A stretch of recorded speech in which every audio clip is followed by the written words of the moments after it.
इन्हीं का प्रश्न है, यही हुआ कि किसी से प्रेम किया, उसने किसी और से कर लिया, हाँ। अब बदले लेने की भावना और ही अंदर से जल रहा हूँ, और नहीं एक ऐसा स्थिति आ गई है कि नहीं नहीं, मतलब बाहर निकलना मुश्किल हो रहा बदला है। तो बिल्कुल बिल्कुल गलत मार्ग है, बिल्कुल गलत मार्ग है।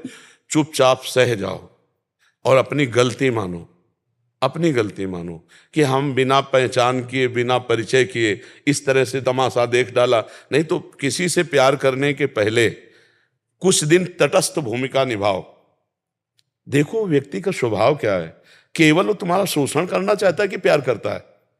वो जो तुरंत हमारे आकर्षण में आकर तुरंत हैवी प्यार दिखाने लगे, समझ लो ये व्यक्ति प्यार नहीं कर रहा, ये केवल वासना का भूत है, अपने भूत मिटाना चाहता है, चाहे वो लड़की हो चाहे वो लड़का हो। हम प्यार करने के लिए कभी मना नहीं करते, लेकिन किसी एक को चयन करो और आजीवन निर्वाह करो, तब तो तुम्हारा प्यार पवित्र और सुरक्षित माना जाएगा। आज कल परसों नरसों, इसे जानते हो क्या कहते हैं? व्यभिचार। जो कई पुरुषों से संबंध रखे उसे क्या कहते थे हमारे समाज में?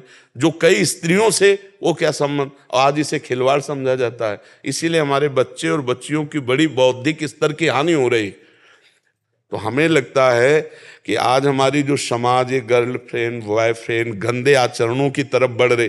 फ्रेंड बनना कोई हम निषेध नहीं करते, दोस्त तो स्कूल में 50 होते हैं, नहीं होते, लेकिन दोस्त का मतलब व्यभिचार तो नहीं होता ना, दोस्त का मतलब गंदा आचरण तो नहीं होता ना।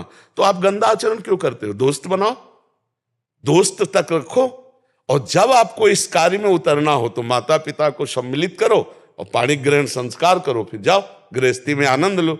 लेकिन अब ऐसा आधुनिकता चल गई है कि लिव इन रिलेशन चल गया है।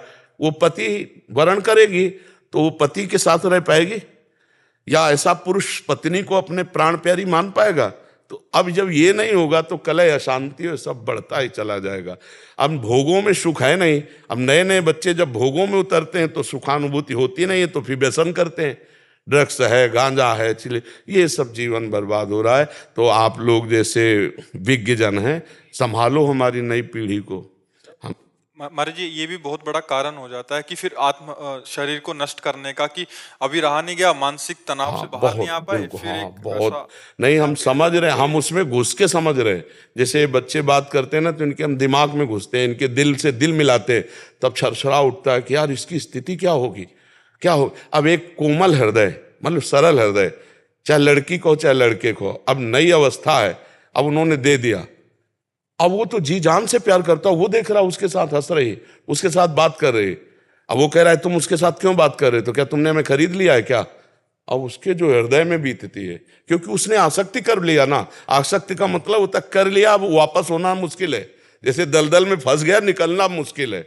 अब वो आसक्ति से पीड़ित है तो नशा करे, और नशे में अपने को व्यतीत करे तो फिर और परेशानी होती।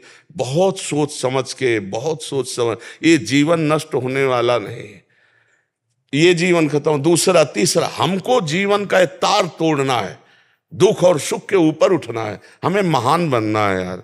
इसलिए नाम जप करो, और ये कभी ये तो सोचना मत, बुरा स्वप्न मान के छोड़ दो, कभी सामने भी दिखाई दे तो मत, कभी नहीं, ऐसा कभी मत करना, नहीं जीवन बर्बाद हो जाएगा, जेल भोगोगे, नरक जाओगे। समझ रहे हो? ऐसे कोई ना कोई फिर तुम्हारे भाग्य के अनुसार मिल जाएगी, ब्याह करो, आनंद से रहो। समझ रहे हो? कोई गलत कदम मत उठाना। प्रभु जी, ऐसा होता है इसीलिए जब बच्चे बड़े की बात नहीं मानते। हाँ बिल्कुल, माता पिता का अनुशासन बच्चों को मानना ही चाहिए, मानना ही चाहिए। तो सर ये है कि मैं जिस ऑफिस में हूँ उसी ऑफिस में वो भी हैं। अब ये हो गया है कि मैंने घर पे बात कर ली थी, उसके बाद अब उन्होंने बदल बहुत कृपा हो गई बच्चा, नहीं ब्याह होने के बाद बदल जाती तो फिर क्या होता? बहुत बहुत कृपा, बहुत कृपा हो गई। इस पे प्रसन्न रहो कि बुरा बुरा संग होने के पहले हम बच गए।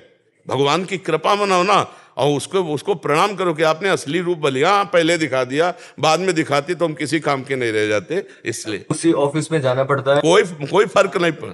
अरे कोई नहीं, बहादुर बन रे, बहादुर बन, तू दिखा कि मैं तेरे से अच्छा हूं, मुझे तेरी जरूरत नहीं।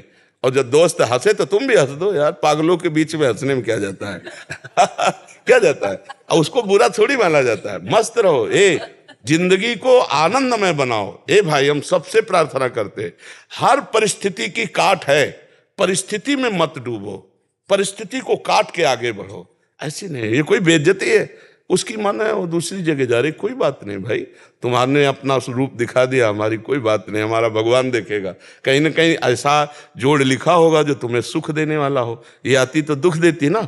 आनंदित रहो, भगवान के भरोसे रहो और नाम जप करो, कभी कुछ गलत मत करना। उसको भी जब प्यार से देखो ना तो मन से प्रणाम करो कि अच्छा हुआ प्रभु ने आपका रूप दिखा दिया, नहीं तो पीछे मुझे बहुत धोखा होता। ऐसा किसी का हित, ये जैसे बच्चे सोचते हैं मेरी नहीं हुई तो किसी के नहीं होने देंगे, ऐसे लोग सोचते हैं ना, तो फिर वो क्या करते हैं, वो जेल से थे, वो भी जेल में जाते, वो किसी के नहीं होते, अपना जीवन बर्बाद और माता पिता परिवार को दुख, और इसके बाद वह जेल भोग करके फिर नरक जाना होता है। इसलिए कभी ऐसा न, जैसे कुछ बच्चे ऐसे मूर्ख होते हैं कि वो ऐसे इधर उधर सब रूप का नाश करने के लिए, जैसे वो क्या कहते हैं उसको, हाँ, अरे कभी नहीं बच्चा, कभी नहीं।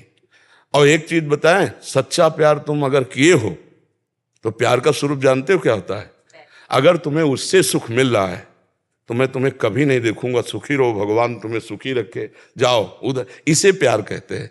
प्यार कहे होता है कि ठीक है मैं तुम्हारे योग्य नहीं हूं, अगर तुम्हें अच्छा कोई मिल गया है तो तुम सुखी रहो, आनंदित रहो, भगवान तुम्हारा मंगल करे, हमें तो भगवान के साथ ऐसे चला जाता है। तुमने उसे प्यार किया तो उसको आशीर्वाद दीजिए, जाओ जहां तुम्हें सुख, तुम अच्छा सोचो, उसको तो निगेटिव फल मिलेगा ही, जो निगेटिव चलता है उसको नकारात्मक फल मिलता है। तुम सकारात्मक, आज हमारे पास आए हो ना, तो तुम अपने प्यार को आशीर्वाद दो कि हमने तो तुम्हें प्यार किया, तुम भले प्यार ना करो, तुम्हारा मंगल हो, भगवान तुम्हें सुखी रखें। ये मार्ग है, ये अपना मार्ग है, ठीक है। शांत, अब तो बदला लेने की इच्छा लगे। हाँ जी।